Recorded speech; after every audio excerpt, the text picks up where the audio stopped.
Hey guys, I'm Nisa Homey, and for episode 1 of Healthy Diabetic Friendly Recipes, I'm sharing a protein and fiber rich roti which you can enjoy as a meal any time of the day. So let's get started with the recipe. Into a bowl, I'm adding in 1 cup of Khapli wheat, also known as emmer wheat. Khapli wheat is a great option if you are not able to tolerate or digest modern wheat. Khapli wheat, also known as emmer wheat, is an ancient variety of wheat grain which has a very weak gluten molecule. If you have noticed having sensitivity to gluten or has any gut issues, then Khapli wheat is a great option. It is rich in fiber, and the low glycemic index of Khapli wheat helps to balance your blood sugar levels. Because of its low gluten profile, it does not cause any digestive problems like the hybrid modern wheat does. I have already shared many videos using Khapli wheat along with its health benefits. Please do check them out. Links will be updated below this video.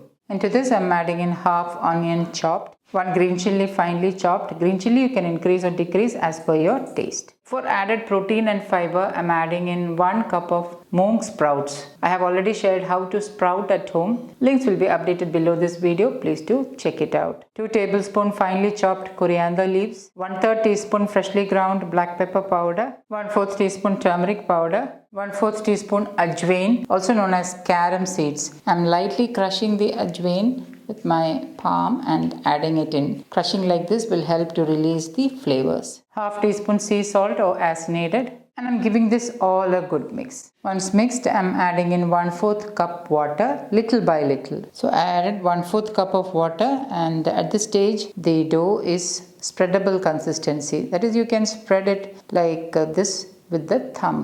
So this is the consistency you should be looking at. You should be able to spread the dough with your thumb as I'm showing in the video. And I have divided the dough into 4 equal sized portions.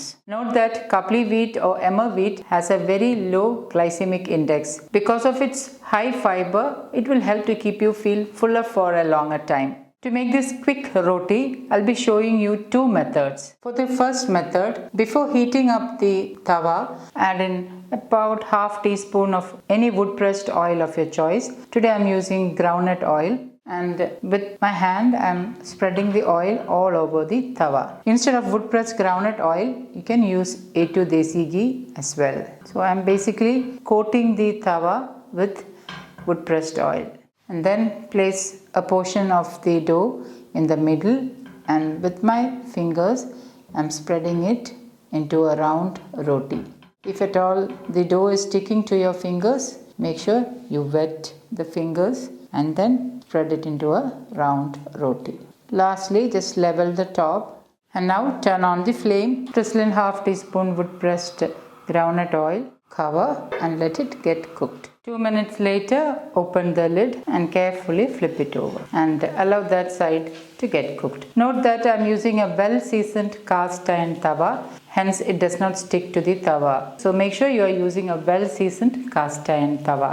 2 minutes later, flip it over again and allow both sides of the roti to get cooked thoroughly. So I like to flip it over a couple of times. Couple of minutes later, flip it over again. For the second method, I'm placing a plate on the kitchen counter and then place a wet cotton napkin over the plate. Place 1 portion of the dough in the center, and with wet hand, spread it into a round roti. If you don't wet your hand, the dough will stick to your fingers. So make sure that you use wet fingers.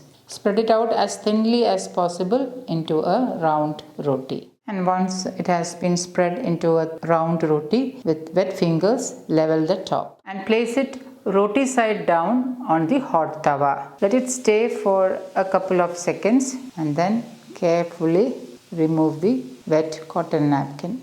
Drizzle in a little bit of wood pressed groundnut oil, cover and let it cook. Couple of minutes later, open the lid, flip it over and allow that side to get cooked. I personally prefer to flip it over a couple of times so that the roti is thoroughly cooked on both sides. Minutes later, flip it over again a couple of times. One thing I have noticed about Khapli wheat is that it needs some extra time to cook when you compare it with modern wheat. So what I usually do is I flip it over a couple of times just to make sure that it is thoroughly cooked. So you need to make sure that it is thoroughly cooked. For that you need to flip it over again and again until you are sure that it is cooked through.